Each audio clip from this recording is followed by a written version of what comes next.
출애굽기 묵상을 하면서 지난주에 여러분들이 묵상한 말씀의 주된 내용은 바로 그 유명한 10가지의 재앙에 대한 내용이었습니다.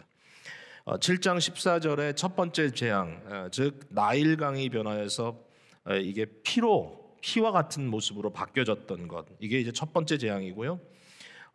여러분이 그 상상을 해보면 그때 얼마나 이게 충격적이었을까. 단순히 먹는 물, 너무 중요한 물이 문제가 생겼다는 거, 오염됐고 이게 피가 됐다는 것 자체도 굉장히 충격적이겠지만 아마 비주얼이 엄청났을 것 같습니다. 그 거대한 나일강이 빨갛게 변했다면 아마 그 사람들의 마음이 어땠을까? 굉장히 패닉했을 것 같죠. 이렇게 첫 번째 재앙으로부터 시작해가지고 12장으로 넘어가면 이제 10번째 재앙까지 쭉 리스트가 되게 되죠. 마지막 10번째 재앙은 이집트에서 처음 난 모든 것들을 죽이는 아주 무시무시한 재앙이 되는 것이죠. 여러분, 왜 하나님께서 이 10가지 재앙을 내리셨을까? 왜 한 번, 두 번, 많아야 3번 정도만 해도 될 것 같은데 좀 아주 그냥 광범위하게 강도 있게 그냥 팍 해버렸으면 애굽 사람들이 바로가 항복을 했을 텐데 왜 이렇게 10번에 걸쳐서 이렇게 하셨을까라는 질문이 좀 생기는 것, 저만입니까? 아마 여러분 마음속에도 그런 질문이 있을 것 같습니다. 내용을 살펴보면 사실은 그렇게 어렵지 않게 답이 나오는 것 같아요. 이집트 사람들은 다른 그 고대 사람들처럼 그들이 가지고 있던 종교적 신앙이 있었고 그들이 가지고 있었던 어떤 세계관이 있었겠죠. 저들의 삶을 가능케 하는, 삶을 서포트해주는 모든 것들을 신격화시키는 이제 그러한 일반적인 사고가 작동을 했을 겁니다. 나일강의 신도 있고, 그 다음에 농사를 짓게 해주는 그 모든 조건들, 대지의 신도 있고 비의 신도 있을 것이고요. 숨쉬는 공기, 그 안에 거하는 모든 것들이 사실 좀 신비하다라고 하는 그런 생각을 그 사람들이 하고 있었을 겁니다. 무엇보다도 애굽 사람에게 최고의 신은 하늘에서 비치는 태양이었습니다. 그래서 라라고 하는 태양신을 저들의 최고의 신으로 섬겼고 저들은 바로를 바로 이 태양신의 아들이라고 이렇게 믿고 또 그렇게 생각을 했었던 것이죠. 근데 이 10가지 재앙을 보면요, 하나에서 10가지 쭉 보면 이 모든 라이프 서포트에 하나님께서 손을 대고 있다는 걸 볼 수 있습니다. 물에다 손을 대고요, 땅에다 손을 대고요, 공기에 손을 대고요. 그 다음에 마지막 9번째 가보면 해에다 손을 대서 모든 게 암흑이 되게 하고요. 그 다음에 끝내 10번째에 가면 생명 그 자체에다가 손을 대시는 거죠. 이게 결국은 하나님의 응답하심의 방법이다라는 생각이 듭니다. 여러분 한번 보세요. 12장으로 한번 가보시면요, 12장 12절에 이제 10번째 마지막 재앙을 앞두고 이렇게 얘기합니다. 내가 그 밤에 애굽 땅에 두루다니며 사람이나 짐승을 막론하고 애굽 땅에 있는 모든 처음 난 것을 다치고, 그 다음이 중요합니다. 애굽의 모든 신을 내가 심판하리라. 그러니까 애굽인들이 신이라고 여겼던 모든 것을 하나님께서 일일이 손대서 치시겠다라는 것이죠. 굉장히 구체적입니다. 그러니까 물론 신은 없습니다. 다른 신은 하나님만이 창조주시고요, 하나님만이 유일신이신데 다른 건 뭐죠? 그러니까 피조물입니다. 피조물 중에 영적인 존재도 있습니다. 천사도 있고 타락한 천사도 있습니다. 어둠의 세력도 있습니다. 그럼 이것들 다 사실은 신은 아닙니다. 그러니까 이것은 다 피조 세계 속에 존재하는 것들인데 불구하고 사람들이 그걸 신격화하니까요. 그러니까 여기에 대해서 하나님께서 일일이 다 하나씩 내가 치겠다라는 말씀을 하시는 거죠. 이게 또 재밌는 것은 바로 왕에 대한 하나님의 응답입니다. 5장으로 한번 가보시면요, 앞으로 가서 5장에 가보시면 모세가 바로에게 처음 가가지고 내 백성을 내놓으세요 이렇게 얘기합니다. 하나님의 말씀이죠. 근데 2절에 보면 이렇게 써 있습니다. 5장 2절에 우리 같이 읽어볼까요? 시작. 바로가 이르되 여호와가 누구이기에 내가 그 목소리를 듣고 이스라엘을 보내겠느냐? 나는 여호와를 알지 못하니 이스라엘을 보내지 아니하리라. 무슨 얘기입니까? 나 하나님 들어보지도 못했다. 여호와가 누구이길래 나는 여호와를 알지 못하니, 내가 모르는 신이다 이거죠. 여호와가 도대체 누구냐? 여기에 대해서 하나님께서 직접 10개의 재앙을 통해서 이 애굽의 이집트의 그 사람들이 신이라고 여겼던 그 모든 영역을 차례대로 손대심으로 말미암아 하나님은 어떤 분인가 하는 것을 그들에게 보여주시고 계시다라는 얘기입니다. 잘 생각해 보면 이 10가지 재앙이 그냥 무작정 쏟아부은 재앙이 아니었구나라는 걸 알 수 있어요. 10가지 재앙은 선택적이었어요. 10가지를 선택하신 거예요. 그러니까 무조건 다 그냥 때려 부신 게 아닙니다. 그 다음에 제한적이었어요. 제한적이라는 말은 뭐냐면 이 재앙 하나하나에게 바운더리를 둬가지고 일단 시기도 일정한 시기로 막으셨고 뿐만 아니라 그 재앙으로 인하여 모두가 다 파멸당하지 않도록 막아주셨다는 것입니다. 이 제한적이라고 하는 것 생각해 보면 여기 어떤 근거가 있느냐, 굉장히 재밌는 표현을 제가 봤습니다. 9장 15절을 한번 보십시오. 9장 15절 하나님께서 모세에게 하시는 말씀이에요. 내가 손을 펴서 돌림병으로 너와 내 백성을 쳤더라면 네가 세상에서 끊어졌을 것이나, 이게 이제 바로에게 이 말을 전하라는 거죠. 내가 손을 펴서 돌림병으로 너와 내 백성을 쳤더라면 네가 세상에서 끊어졌을 것이나. 여러분, 세상에서 제일 무서운 재앙이 돌림병입니다. 지금 우리가 돌림병 세상에 살고 있지 않습니까? 이 패스틸런스라고 하는 돌림병이 제일 무서운 겁니다. 만약에 내가 너희를 돌림병으로 쳤다면 그냥 싸그리 다 죽였을 것이다. 이렇게 이제 얘기를 하시는 거예요. 실제로 역사를 보면 돌림병 때문에 인류의 어떤 인구의 큰 변동들이 있었습니다. 뭐 14세기의 흑사병이라든지 뭐 천연두라든지 황열병이라든지 패스트라고 불렀던 이 17세기의 중국의 명나라를 지나갔던 어떤 거대한 이 전염병이 있었다 그러고요. 뭐 요새 많이 얘기하는 스페인 독감 20세기 초반에, 그리고 지금 우리가 겪고 있는 코비드 19. 여러분, 이것들로 인하여 정말 수많은 사람들이 생명을 잃고 있고 엄청난 변화가 있는데, 오늘날 저희가 이 무시무시한 전염병을 겪고 있는데 감사하게도 하나님께서 여기도 경계를 쳐주셔서 참 놀랍게 저희가 보존되고 있죠. 과학자들에게도 굉장히 감사하고요. 자, 그런데 너무 재밌는 게 뭐냐면은 10가지 재앙 중에 5번째 재앙이 돌림병 재앙입니다. 근데 그 재앙이 가축들에게만 적용이 됩니다. 짐승들에게만. 여러분 아시죠? 코비드는 가축에서부터 사람에게 전염된 거. 그러니까 이걸 막으신 거예요. 그 당시에는 제한시킨 거예요. 그러니까 무시무시한 현실 속에 우리가 지금 살고 있다는 것을 한번 생각해 보세요. 이 무서운 위력이 있었는데 10가지 재앙을 내리실 때 짐승에게 있었던 이 전염병 돌림병을 거기에 머물게 하고 사람에게 전염되지 않도록 함으로써 저들의 생명을 보전해 주었다는 게 말씀의 기록입니다.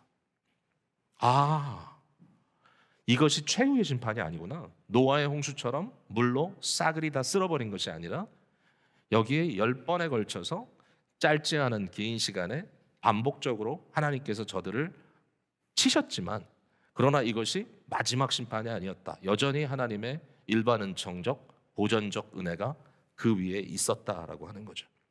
성경은 우리에게 예고합니다. 언젠가 파이널 마지막 심판이 올 것이고, 그때가 되면 천국과 지옥이 완전히 구분될 것이고, 이제 사람들이 다 나뉘어지고 깨끗하게 정리될 것이다. 이렇게 얘기를 합니다. 그런데 지금은 안 그렇다는 거죠.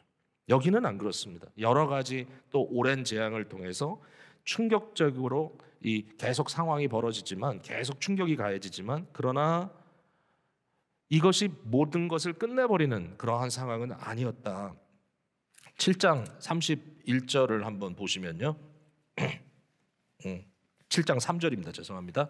7장 3절에 보면은 이렇게 써 있습니다. 내가 바로의 마음을 완악하게 하고 내 표징과 내 이적을 애굽 땅에서 많이 행할 것이다.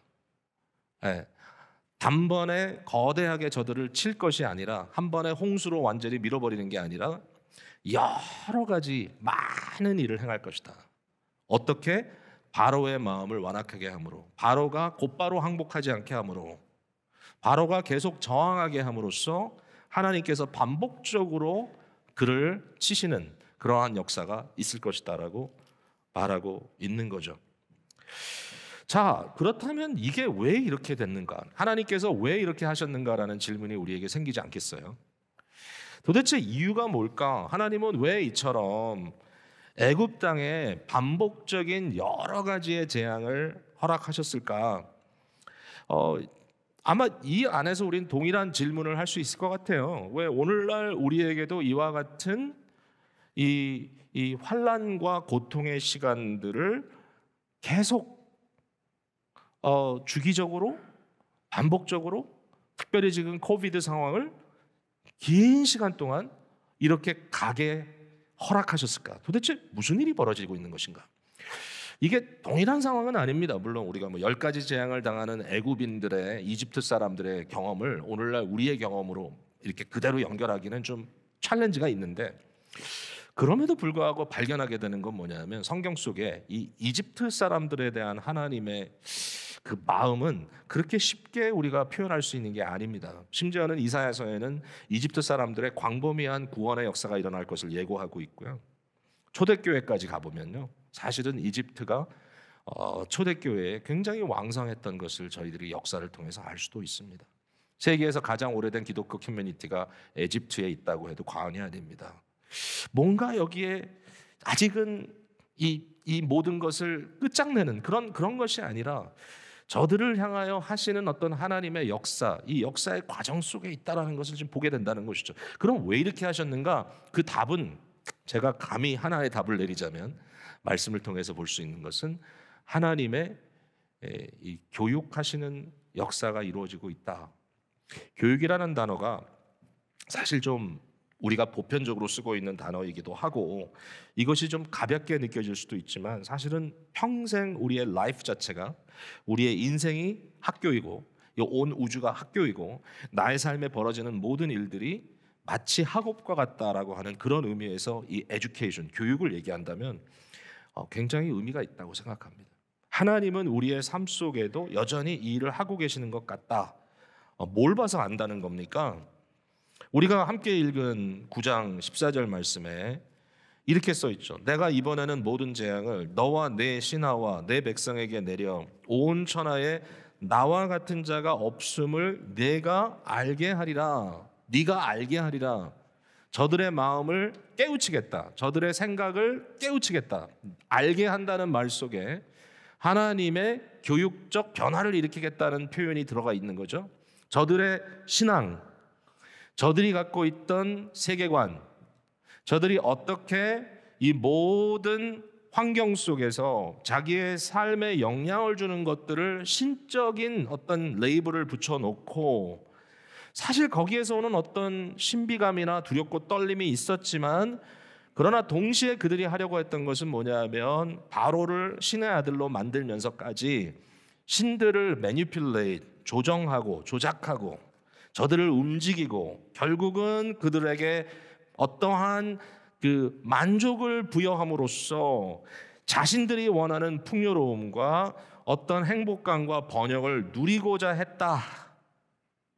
바로 이들의 세계관, 그들의 삶에 닥치는 일들, 의지적으로 감당할 수 없는 것들에 대해서는 그것을 불행이라고 부르기도 하고 행복이라 부르기도 하고 재수가 좋다 나쁘다 이런 얘기도 하면서 뭔지 몰라도 그 상황 속에서 결국 어떻게 해서든지 자기들의 삶이 풍요로워지도록 유도하고자 하는 그 마음, 이러한 가장 어떻게 보면 보편적인 고대 시대부터 지금까지 흘러나오고 있는 이러한 이 잘못된 신앙, 잘못된 세계관, 바로 이것에 대해서 하나님은 저들을 변화시키고 교육하시려고 하고 계시다.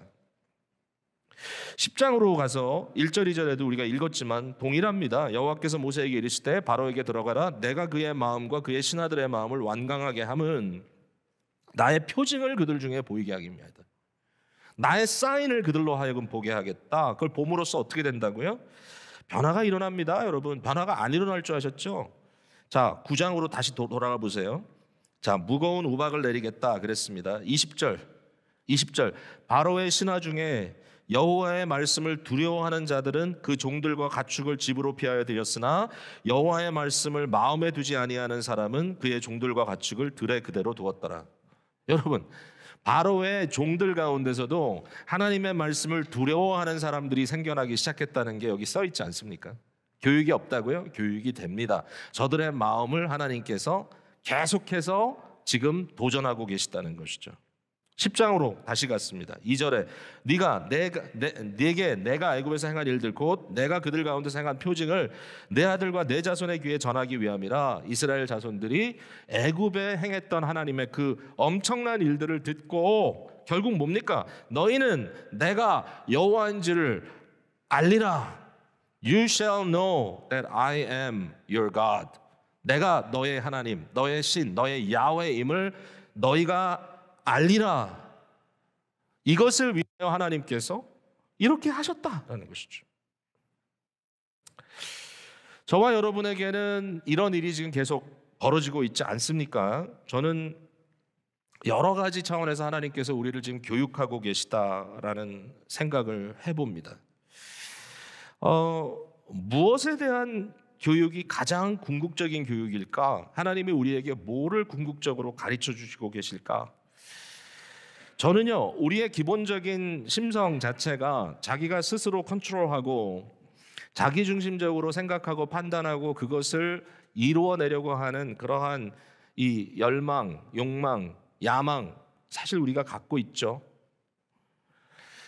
그럼에도 우리는 미래에 대한 불안감이 있습니다. 질병과 죽음에 대한 두려움이 있습니다. 노동의 허무감 때문에 허덕거리기도 하고요. 우리 속에 있는 채워지지 않는 그러한 허기짐으로 인하여 고통당하기도 합니다.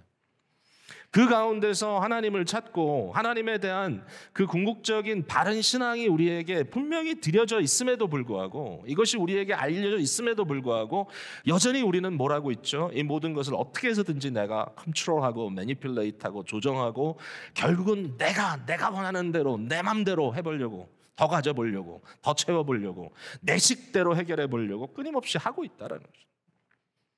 안타깝습니다만은 심지어는 교회라고 하는 이름을 갖고 있는 기관이 참 이것의 영적인 의미를 생각할 때 너무 신비하고요. 하나님이 말씀을 전할 때 은혜의 방편을 통해서 말씀을 전하시고, 설교라고 하는 어떻게 보면 굉장히 연약한 도구를 통하여 어떻게 사람의 목소리로 하나님의 말씀을, 하나님의 목소리를 전한단 말입니까만은, 그럼에도 불구하고 그렇게 하시지만 이게 너무나 위대한 교회의 모습임에도 불구하고 이 교회가 교회의 정체성과 속성을 상실해버리고 교회가 세상의 사업과 동일하게 만들어졌을 때, 이것이 정치가 되어버렸을 때, 결국 사람의 권력기관이 되어버렸을 때 나타나는 결과는 뭡니까? 애굽 사람들이 갖고 있었던 전통적인 바로 이 고대 신앙, 지금까지 흘러내려오고 있는 인간 중심적 신앙사상 그대로 전수되고 있다는. 하나님이 가만두시지 않겠죠. 사랑하는 백성이라면. 하나님께서 끊임없이 우리들을 훈련하시고 끊임없이 우리들을 교육하고 계신다. 어떨 때는 저희가 믿고 의지하던 것들을 서서히 하나씩 끊어내시는 일을 하시기도 합니다. 주님 너무하십니다. 주님 이거는 좀 아니지 않습니까?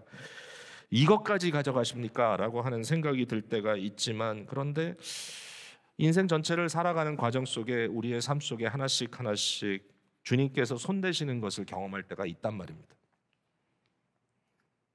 주님은 그냥 우리에게 고통을 주시려고 하는 것일까요? 아니요. 우리에게 신앙이 있다면 그 신앙은 무엇을 말하고 있습니까? 고통 가운데 하나님의 교육이 이루어지고 있다. 아프지만 지금은 우리가 그 생각을 좀 해볼 수 있으면 좋겠다라는 마음입니다. 지난주 수요일에 우리 영어권에 지금 아까 말씀드렸던 장로 후보들하고 그리고 교육자들이 함께 훈련하는 시간을 가졌습니다. 서로 이제 쉐어링을 했는데요. 참 재밌어요. 혹시 그 영어권이라서 그런지 이 미국에서 돌아가는 일들, 또 신문 기사 이런 걸 아주 많이 습득했더라고요. 그때 이제 언급된 게 바로 languishing이라고 하는 경험에 대한 것이었습니다. 자, 여러분 처음 들어보십니까? 4월 19일자 뉴욕타임즈에 게재되었던 칼럼에 나와 있는 이야기입니다. languishing이라는 단어는 그렇게 많이 쓰는 단어는 아닌 것 같은데요. 저는 languishing이 anguishing인 줄 알았습니다, 처음에. 근데 anguishing이라는 말은 뭐냐면은 아주 좀 굉장히 아주 extreme, 아주 극단적인 그러한 distress, 곤고함이 있을 때 그걸 anguishing이라고 얘기해요. anguish. 근데 anguish가 아닙니다. 이건 languish입니다. L자가 앞에 붙어 있습니다. 그럼 이 languishing은 뭐냐면은요. languishing은 오랜 기간 동안 불편한 상황, 내가 원치 않는 상황에 노출되어 있을 때 나타나는 현상이라고 얘기합니다. 이것은 우울증이라고만 말할 수 없습니다. 뭐 호플레스한 그런 느낌은 아니니까요. 반면에 이게 무슨 뭐 아주 아무 일도 없는 것 같은 그런 느낌도 아닙니다. 도대체 이 랭귀싱이 뭔가, 이거 한국말로 번역된 걸 보니까 이렇게 번역했더라고요. 번민하다. 또 이런 표현이 있더라고요. 점점 쇠약해지다. 이게 지금 무슨 얘기인가 하면, 코비드가 처음 터졌을 때는 사람들이 랭귀시가 아니라 앵귀시를 했습니다. 죽음의 위험, 여러 가지 이 상황의 어떤 그 불투명함 때문에 굉장히 디스트레스가 많았다는 거예요. 근데 이 기간이 길어지면서 뭐 물론 사업적으로 너무 어렵기도 하고 또 가정에 사랑하는 사람을 잃기도 하면서 굉장히 위급한 느낌을 느끼기도 하지만, 대다수의 사람들은 그냥 살아가는 겁니다. 아이들은 집에 있고 직장도 집에서 보통 가고, 가는 게 아니라 집에서 일을 하는 거죠. 수입은 그런 대로 들어옵니다. 뭐 크게 변화되는 것 같지 않은데 하루 종일 파자마 입고 지내고 아이들과 씨름하고 살아가는데, 시간이 지나면 지날수록 느껴지는 느낌이 리프레시 되는 거 전혀 없고 점점 더 쇠약해지는 느낌인 거죠. 이걸 뭐라고 표현했냐면, 그 아티클에는 a sense of stagnation and emptiness 그랬어요. stagnation은 뭡니까? 이렇게 시간이 지나면서 아주 갑자기 단어가 떠오르지 않네요. 여러분, 그냥 오랜 지체됨, 똑같은 상황이 계속 반복되면서 오는 일종의 그 뭐라 그래야 됩니까? 권태기 같은 거겠죠. 권태기, 그런 느낌. 여기에다 이제 helpless, 굉장히 그 정말 아무런 거기에 대한 도움을 줄 수 있는 것도 없고, emptiness, 텅 비어 있고, 이러다 보니까 결과적으로 어떤 느낌을 느끼냐면 joyless, 아무런 기쁨을 느낄 수가 없고, 그 다음에 aimlessness, 어떤 목적이 느껴지지 않는다. 그냥 계속 반복 속에 빠져 있는 것 같다. 제가 이 얘기를 들었을 때, 또 이 아티클을 뭐 얘기를 하니까 또 읽어보지 않았겠습니까? 길지 않습니다. 여러분도 한번 읽어보면 재밌을 것 같습니다. 읽어보니까 이 랭귀싱이라고 하는 상태가 어떤 상태냐 하면은, 사실은 만약의 경우에 10가지 재앙이 애굽 사회에 지금 쏟아지고 있는데, 말씀드렸죠? 그냥 한순간에 다 쓸어버리는 재앙이 아니라고요. 타겟돼 있습니다. 선택적입니다. 제한적입니다. 반복적으로 또 이런 문제가 왔어, 또 이런 문제가 왔어, 그러면서 지나가는데, 만약에 그들의 마음속에 하나님의 하나님 되심이 깨달아지지 않고 그들이 하나님의 말씀에 대한 경외심을 갖지 않았다면, 결과적으로 그들은 어떤 상태에 있었을까요? 물론 패닉도 있었겠지만, 이게 장기화되면 장기화될수록 그들에게 바로 이런 랭귀싱이 있었을 겁니다. 여러분, 너무나 오랫동안 한 문제에 빠져가지고 아무런 나갈 기미도 찾을 수가 없는 그런 어려움 속에 진행이 되다 보면 이런 느낌 아니겠습니까? stagnate, 권태. 그렇죠, 여러분. emptiness, 마음이 텅 빈 것 같고 기쁨도 없고 어떤 목적도 없고 그냥 가는구나. 사실은 이민생활하는데도 이런 게 없지 않았을 겁니다, 우리에게. 더군다나 코비드로 인하여서 이런 상황을 계속 맞고 있다. 제가 생각할 때는 많은 우리 교우들이 이미 백신 맞으셨습니다. 근데도 예배당에 나오는 게 쉽지가 않습니다. 왜? 랭귀싱 하고 있기 때문입니다. 움직이고 싶지가 않습니다. 뭔가 안 되는 거예요. 그냥 너무 힘들다. 근데 너무 재미있는 거는, 우리 사실 영어권 우리 리더들이 그렇게 젊지는 않습니다. 보니까 지금 같이 모였던 사람 중에 3분이 49세고 올해, 한 사람이 50세고 2명이 올해 40세입니다. 그러니까 나이가 젊지는 않은데 이게 너무 중요한 시기에 와 있더라고요. 30에서 40으로, 30대 40대로, 40대에서 50대로 넘어가는 이때에 너무너무 재밌게도 모두가 다 한다는 말이 뭐냐면은, 여기가 아프다, 저기가 아프다, 다 몸이 아프다는 거예요. 남자들인데. 그 얘기를 들으면서 참 한편으로는 참 재밌었어요. 50세 된 우리 형제가 하는 말이, 왠지 모르겠는데 3, 4주 전부터 어깨가 아픈데 낫진 않습니다. 의사예요, 의사 이분이. 이유를 모르겠대. 그래서 제가 그랬습니다. There is a Korean word for it. 뭐냐? 50견이라고. 네가 지금 50견? 모르는 말이죠. 근데 이 얘기를 들으면서 다들 하는 말이 너무 힘들다는 거예요. 몸이 막 질질 끌고 가는 것처럼 지금 느끼면서 살아가고 있다. 그러면서 다들 허탈한 웃음을 웃으면서 하는 말이 We are languishing 이렇게 얘기하더라고요. 이 languish라고 하는 단어를 이 아티클에 쓰면서 하는 말이 뭐냐면 이렇게 말을 했다고 뭐 여기에 대한 어떤 해결책이 있는 것은 아니지만 그래도 어떤 우리의 경험에 타이틀, 이름을 붙여주는 것은 도움이 된다. 이게 그거구나 뿐만 아니라 나 혼자가 아니라 우리가 다 같이 겪고 있다라는 위로가 된다나요? 어쨌든 이런 상황 속에 빠져 있는 거죠. 혹시라도 여러분들 중에 지금 내 느낌이 바로 그 느낌이네 라고 느끼시는 분들이 계시다면 참 잘 됐습니다. 오늘 이 얘기 꺼낸 게. 재밌게도 일부 예배 후에 여러분들이 와가지고 I am languishing 그러면서 가더라고요. 자, 그러면 그게 다냐? 여기에 도대체 뭘 어떻게 해야 되느냐라고 했을 때 그 languishing 아티클 속에 재밌는 한 가지 서제스션을 하고 있습니다.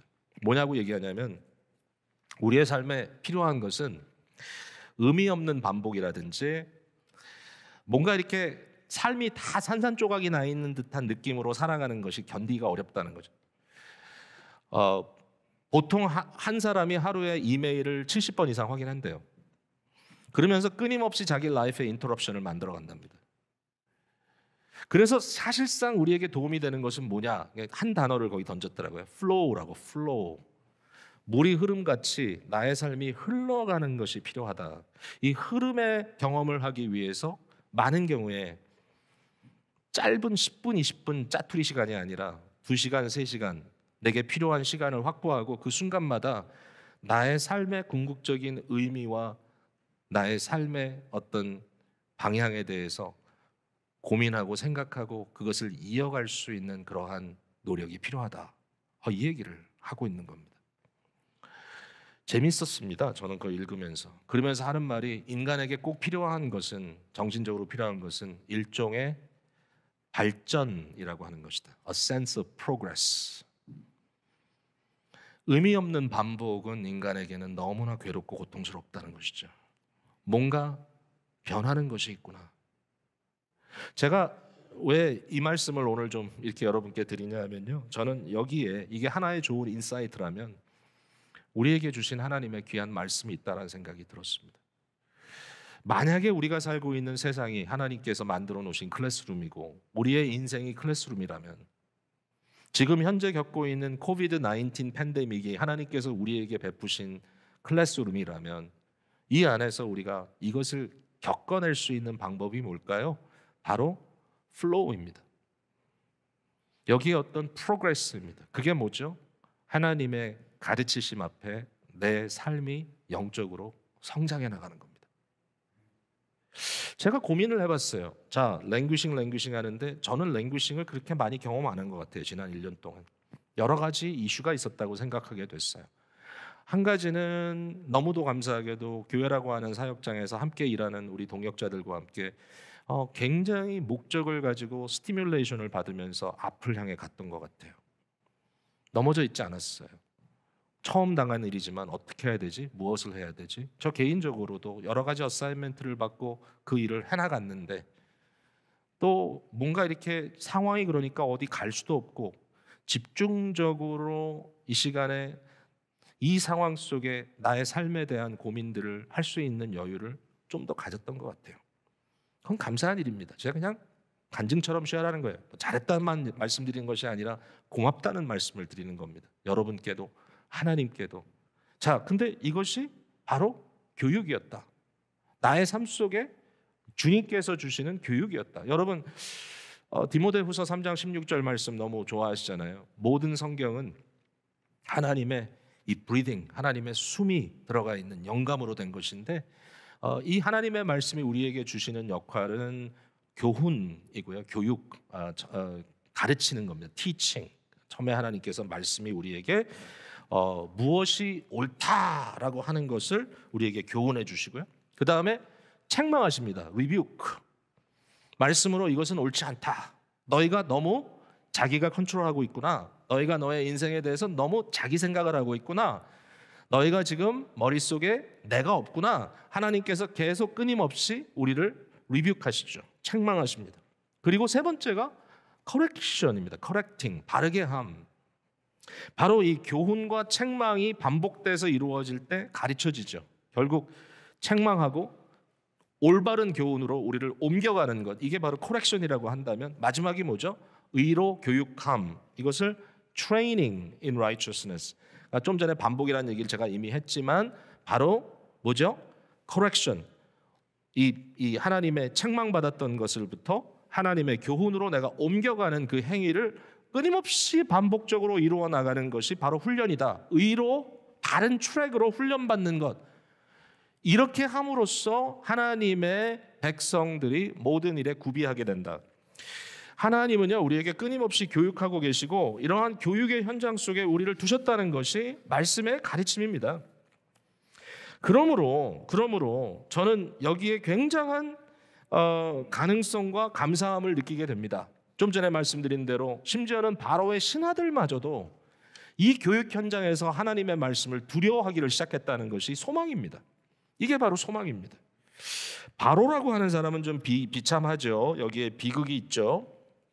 9장 16절에 보니까 내가 너를 세웠음은 나의 능력을 내게 보이고 내 이름이 온 천하에 전파되게 하려 하였음이니라. 하나님이 바로를 하나님의 이름이 온 천하에 전파되기 위한 도구로 세웠다.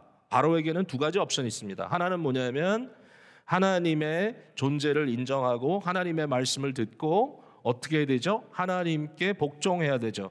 자기의 잘못된 신앙과 세계관을 수정하고 하나님께 마음을 돌이키는 일을 해야 되는 거죠. 바로가 그게 한 가지 옵션인데 그렇게 안 했죠. 끝까지 마음을 굳게 했죠. 물론 하나님의 섭리가 있었지만 그 다음 옵션은 뭡니까? 그 다음 옵션 뭐냐면은 하나님께서 바로를 대표적으로 치는 겁니다.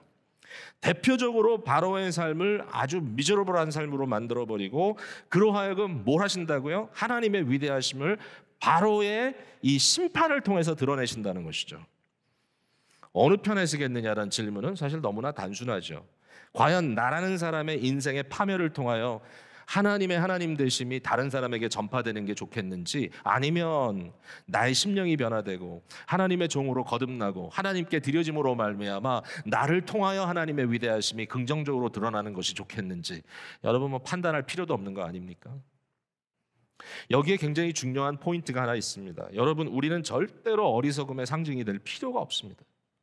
죄의 결과가 무엇인지를 우리를 통해서 보여줘야 될 이유가 하나도 없습니다. 왜냐하면 이미 역사 속에 하나님께서 바로가 아닌, 어떻게 보면 바로보다 훨씬 더 확실한 도구를 통하여 죄의 결과가 무엇이라는 것을 하나님께서 보여주셨기 때문이죠. 그게 뭐죠? 아이러니가 있습니다. 예수 그리스도의 십자가입니다. 예수 그리스도가 우리에게는 용서와 회복의 사인이지만, 그러나 십자가라고 하는 것은 하나님의 모든 저주와 심판이 거기 쏟아부어진 거죠.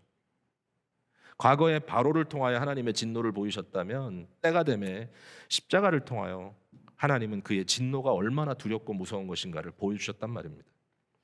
여러분, 우리가 예수님을 대신할 수 없습니다. 말도 안 됩니다. 주님께서 바로 우리를 대신하여 그 어려움을 당해주셨습니다.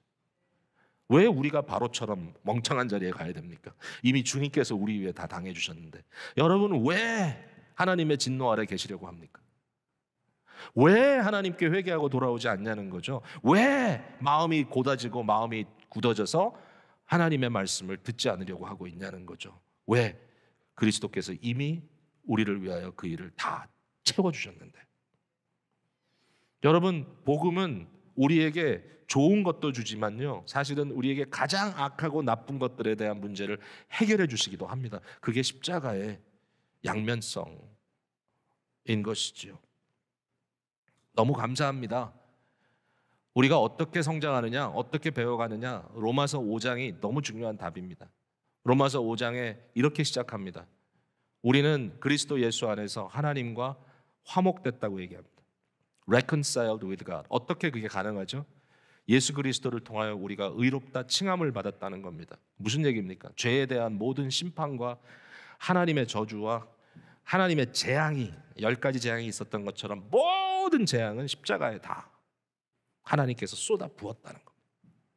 예수 그리스도께서 그것을 다 받아주셨기 때문에 그리스도 안에 있는 저와 여러분에게는 도리어 그것에 상반되는 의롭다 하시는, 우리를 의롭다고 칭하시는 하나님의 칭의가 이루어졌다. 여러분, 이 시간에 여러분들은요, 너무너무 너무너무 감사해야 할 존재들입니다. 이 복음을 듣고 계시지 않습니까? 여러분, 수많은 실수와 수많은 잘못과 여러분의 인생에 많은 후회할 일들이 있고, 심지어는 지난주 한 주만 돌이켜도 여러분 속에 하나님 앞에 나오기가 좀 부끄럽게 만드는 일들이 있는지 모르겠습니다만은, 여러분, 이 시간에 주님께서 진정한 어텐틱한 믿음을 통하여 여러분의 눈이 그리스도를 향하게 하신다면 어떤 일이 벌어지죠? 여러분의 죄의 문제는 십자가에서 해결됩니다. 뻔뻔스러워지라는 얘기 아닙니다. 우리가 죄 때문에 뻔뻔스러워지면 안 됩니다. 우리가 예수 그리스도의 십자가의 은혜를 알면서도 아무 일도 없었던 것처럼 임의로 끊임없이 계속 죄를 반복하는 것은 절대로 지혜로운 일이 아닙니다. 주여, 우리의 마음속에 죄의 뿌리조차 뽑아내 주십시오라고 주께 애걸복걸 간구해야 합니다. 의미 있게 살려면. 어쨌든 중요한 것은 죄의 문제가 궁극적으로 십자가에서 해결됐다. 그렇게 됐을 때 그 다음은 뭡니까? 우리의 인생에 환난이 없나요? 고난이 없나요? 있죠. 로마서 5장 3절, 그러나 환난 중에 즐거워합니다.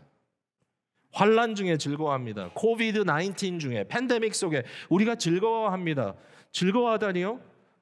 아니, 난 너무 힘들어 죽겠는데. 그러나 여러분, 그 힘든 것이 여러분에게 주시는 하나님의 저주가 아니거든요. 하나님의 심판이 아니거든요. 하나님이 여러분을 지금 애매기면서 여러분을 뭔가 이렇게 힘들게 함으로써 하나님께서 뭔가 여러분에게 보응하시는 게 아니란 말입니다. 내가 업보가 뭐 어쩌고 저쩌고, 내가 뭐 잘못한 게 있어 어쩌고 저쩌고가 아니라, 여러분이 예수 그리스도 안에 있다면, 있는 줄로 믿습니다. 여러분이 그리스도 예수를 믿는 믿음이 여러분에게 성령의 은혜로 말미암아 주어졌다면, 우리가 믿는 바, 비록 우리가 죄인이지만 그 죄의 문제는 십자가에 다 못 박히고, 하나님이 나를 보실 때 나를 의롭다 칭하시고, 나의 모든 환난과 고통, 그 의미는 무엇이냐? 이것은 나로 하여금 두 번째 뭐죠? 이것은 인내를 만들어내는 것이고, 인내는 우리에게 인격을 만들어가는 연단을 주는 것이고, 연단은 우리를 소망으로 이끌어가죠. 소망은 우리를 절대로 실망시키지 않는다. 영원한 하나님의 소망, 나의 인생에 대한 궁극적인 목적, 그리고 지금도 이미 역사하고 있는 천국의 역사가 우리에게 주어진 하나님의 선물이라. 여러분, 이게 바로 교육 아닙니까? 환난이 우리에게 오래 참음이 되고, 오래 참음이 우리에게 인격적인 연단이 되고, 이 연단이 영원한 소망으로 우리 마음이 채워지게 되고, 그러므로 힘들고 어려운 삶 속에서도 하나님 사랑하고, 우리가 신이 아니고 우리는 오직 하나님을 섬기는 자들이고 하나님의 종들이기 때문에, 나와 함께 하나님의 자녀여 종이 된 형제 자매들을 긍휼히 여기며 품어주며 사랑하는 것, 함께 있어주는 것, 내가 그들 앞에 군림하거나 어떻게 해서든지 저들을 이겨먹고 어떻게 해서든지 저들을 통하여 내가 저들을 착취해서라도 내가 더 얻어내겠다고 하는 거짓된 신적인 그러한 클레임을 하는 것이 아니라, 하나님이 당신이 신이십니다. 주님만이 나의 주님입니다. 주님만 사랑합니다. 나의 인생으로 하여금 사랑하는 형제자매들 함께 풍성하게 하여 주십시오. 이런 기도를 하면서 우리의 삶을 살아갈 수 있게 해주신다. 여러분, 이런 교육이 우리 속에 이루어지고 있다는 사실, 오늘도 주님과 깊은 교통 속에 들어가고자 하는 마음, 여러분의 삶 속에 랭귀싱이 아니라 여러분 삶 속에 우리 주 예수 그리스도로 인한 기쁨이 이 시간에 넘치게 되기를 주님의 이름으로 축복을 드립니다.